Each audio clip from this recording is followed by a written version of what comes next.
حضرت انس بن مالک کہتے ہیں میں حضور کا خادم ہوں، میری اماں خدمت کے لیے چھوڑ کے گئی، پر حضور جب بھی مجھے بلاتے کہتے یا بنیا، او میرے پیارے بیٹے۔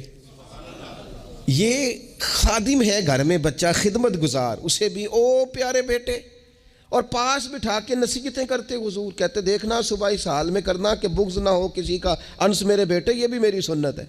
حضرت ام خالد رضی اللہ تعالیٰ عنہ کہتے ہیں میں چھوٹی سی تھی، میں نے زرد رنگ کی قمیض پہنی تھی، میرے ابا جی مجھے حضور کے پاس لے گئے، کہتی کوئی عجیب ہی نور والا ماحول تھا، میں پہنچ گئی تو حضور میرا کرتا دیکھ کے نا تو کہنے لگے کتنی پیاری لگ رہی ہے بیٹی، کہتی میں حضور کی مہر نبوت سے کھیلنے لگی، میرے ابا جی مجھے کہنے لگے ادھر ہٹ، یہ کیا کر رہی ہے؟ تو حضور فرمانے لگے ٹھہر جانا، بچے تو بچے ہی ہوتے ہیں، اسے کھیلنے دے۔ میں کھیلتی رہی اور حضور مجھے دعائیں دیتے رہے۔ کہا اللہ کرے تو یہ کپڑا پرانا کرے، کیا مطلب کہ اللہ کرے تیری عمر دراز ہو، اللہ تجھے بیٹا لمبی عمر عطا کرے۔ حضور بچوں کے ساتھ محبت کرتے، ان سے پیار کرتے، ان کے ساتھ رسول پاک علیہ السلام کا خاص شفقت کا معاملہ۔ ان کو ضرورت ہوتی ہے ہماری، ان کو حاجت ہوتی ہے ہماری، لیکن ہمارے لہجے کی تلخی، ہمارے لفظوں کی ترش روئی، کام کے نام پر، سنوارنے کے نام پر۔ اور پھر آپ کو پتہ ہے یہ جو بچوں میں عدل کرنے کا کیوں کہا گیا بھلا، کہ اپنی اولاد میں عدل کرو، فرمایا حضور نے اللہ سے ڈرو اور اولاد میں انصاف کرو۔ کیوں کہا گیا؟ وہ اس لیے کہا گیا کہ ایک بچے سے آپ پیار کر رہے ہیں تو دوسرا بھی آپ کے بارے میں اتنا ہی جذباتی ہے، وہ آپ سے اتنی ہی محبت کرتا ہے۔ آپ ایک کی تعریفیں کیے ہی جا رہے ہیں، دوسرے کو آپ نے نظر انداز کر دیا، تو اللہ کی بارگاہ میں اس کا بھی جواب دینا ہے۔ حضور علیہ السلام نے فرمایا ڈر اللہ سے، انصاف کر اپنے بچوں کے اندر۔ اس لیے شارحین حدیث نے لکھا ہے کسی بچے کے منہ پہ 2 دفعہ بوسہ نہ دینا اور ایک کے منہ پہ 1 دفعہ، فرمایا اگر ایک کو 1 بوسہ دیا تو دوسرے کو بھی 1 ہی دے، اور اگر دوسرے کو 2 دیے ہیں تو پھر پہلے والے کو بھی انصاف کر، عدل کر، محبت میں بھی، عطا کرنے میں بھی، پیار کرنے میں بھی، نوازنے میں بھی۔ ہر لحاظ سے باپ کی ذمہ داری ہے، ماں کی ذمہ داری ہے کہ وہ انصاف کا ترازو تھامے، ورنہ حساب صرف نمازوں کا نہیں ہوگا، محبتوں کا بھی ہوگا، حساب صرف زکاتوں کا نہیں ہوگا، تیری الفتوں کا بھی حساب ہوگا، حساب صرف تجھ سے تیرے روزے حج زکات کا نہیں لیا جائے گا، تیری توجہات کا بھی حساب ہوگا قیامت کے دن، کہ یہاں ہونی چاہیے تھی کیوں نہیں تھی، ادھر زیادہ کیوں تھی، ادھر زیادہ کیوں نہیں تھی۔ اس لیے اپنی مرکزی حیثیت کو ہمیشہ سمجھیں، جانیں، اپنی زندگی میں ان کے لیے تھوڑا دل بڑا کریں، گنجائش پیدا کریں۔ ان کو ہماری حاجت ہے، ہماری مصروفیات نے، ہمارے کاروبار نے، ہمارے تعلقات نے ہمارے بچوں سے ان کا بچپن چھین لیا ہے۔ ہم وہ ساری، آپ نے وہ حدیثیں سنی ہیں تو کس لیے سنی ہیں؟ یہ صرف شان امام حسنین نہیں ہے، یہ تعلیم امت بھی ہے کہ نبی پاک علیہ السلام نے کندھے پہ بٹھایا ہوا ہے امام حسن اور حسین کو، کندھوں پہ۔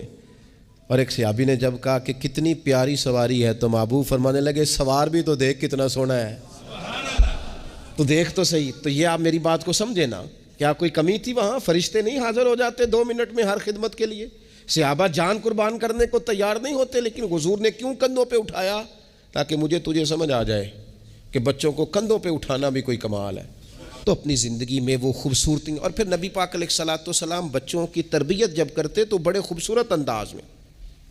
آپ کو پتہ ہے صحابہ فرماتے ہیں بچے کھیل رہے ہوتے تھے تو حضور جب گزرتے تھے تو بچوں کو السلام علیکم کہتے تھے، نبی پاک بچوں کو سلام کرتے، حضور فرماتے السلام علیکم، بچوں کو سلام کرتے اور پہل کرتے سلام لینے میں۔ آپ بچوں کو سلام کرنا شروع کر دیں، امید ہے بچے بھی سب کو سلام کرنا شروع کر دیں گے۔ لیکن یہ شکوہ کرنا کہ لو جی میں اتنا بڑا بزرگ آدمی ہوں، میں اتنا بڑا پڑھا لکھا ہوں، میری یہ شخصیت ہے، آپ نے مجھے سلام ہی نہیں کیا، یہ تو مفت کا رٹا ہے۔ حضور بچوں کو سلام کرتے تاکہ بچوں کو السلام علیکم کی سمجھ آ جائے۔ یہ بچوں کو سکھائیں، انہیں یاد کرائیں، اور اس کا طریقہ یہ ہے کہ آپ ان کو سلام لینے میں پہل کریں، آپ ان کو سلام کہیں۔ ہاں، سکھانے کے لیے آپ ان سے مطالبہ کر سکتے ہیں کہ یار میں نے سلام کہا ہے، تمہیں جواب دینا چاہیے تھا، ہم نے کیوں نہیں دیا، تاکہ ان کو سمجھ آ جائے کہ یہ السلام علیکم اور وعلیکم السلام یہ ایک سنت ہے۔ پھر اللہ کے پیارے رسول صلی اللہ تعالیٰ علیہ وسلم بچوں کو چھوٹی چھوٹی چیزوں کے آداب سکھاتے۔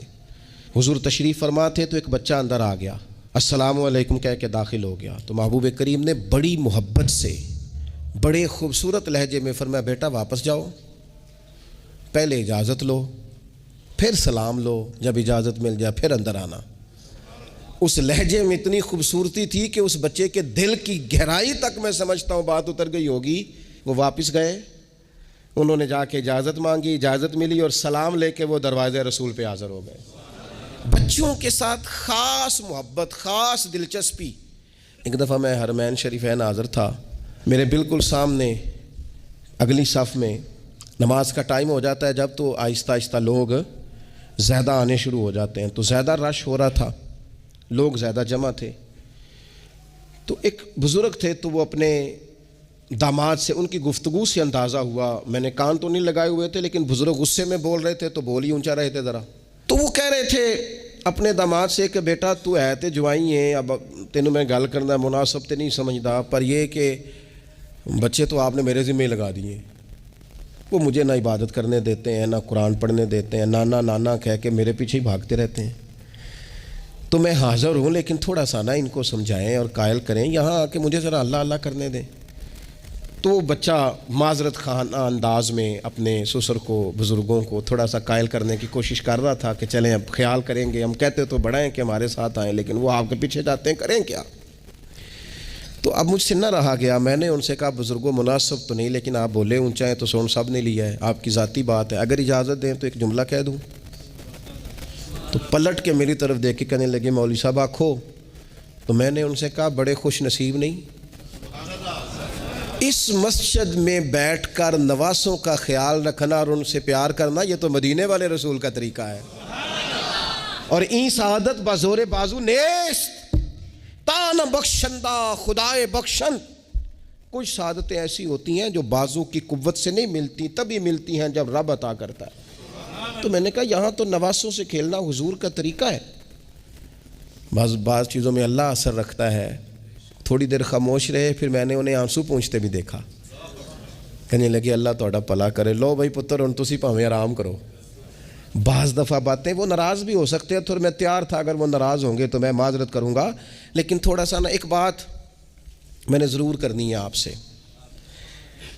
مجھے بڑا مزہ آیا، مجھے پتہ نہیں اب وہ کالم نویس زندہ ہیں کہ نہیں، عبد القادر حسن ہوتے تھے، انہوں نے ایک بات لکھی تھی، مجھے بڑی یاد رہ گئی، اور جس دن میں نے پہلی دفعہ پڑھی تھی میں رویا بھی بڑا۔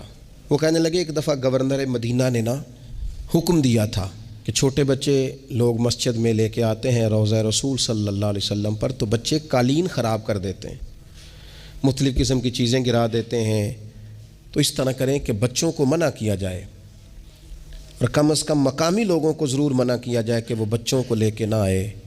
انہوں نے لکھا تھا کہ رات ہی کو اس شخص کو خواب میں رسول پاک علیہ السلام کی زیارت نصیب ہوئی، اور نبی پاک علیہ السلام نے گورنر سے کہا تم نا اپنے قالین اٹھا کے لے جاؤ، پر میری امت کے بچوں کو میرے شہر سے دور کوئی نہ کرے، ان کو آنے دو، یہ اپنے رسول کے پاس آئے، لے جاؤ اپنے قالین اٹھا کر، اگر تمہاری سمجھ میں نہیں آتا، لیکن بچوں کو کوئی آنے سے منع نہ کرے۔ کیا کہا تھا میرے امام نے حضور کے بچپن کے بارے میں؟ کہا تھا اللہ اللہ وہ بچپنے کی پھبن، اس خدا بھاتی صورت پہ لاکھوں سلام، اور پتلی پتلی گلے قدس کی پتیاں، ان لبوں کی نزاکت پہ لاکھوں سلام، ان کے مولا کے ان پر کروڑوں درود، ان کی ہر خو و خصلت پہ لاکھوں سلام، ہر ادا پر ہی قربان جائیں۔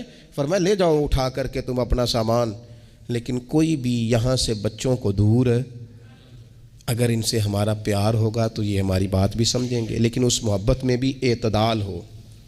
اس محبت کا یہ معنی ہرگز نہیں ہے کہ اس محبت میں وہ کوئی نافرمانی کی بات بھی کریں تو ہم نے قبول کرنی ہے، اور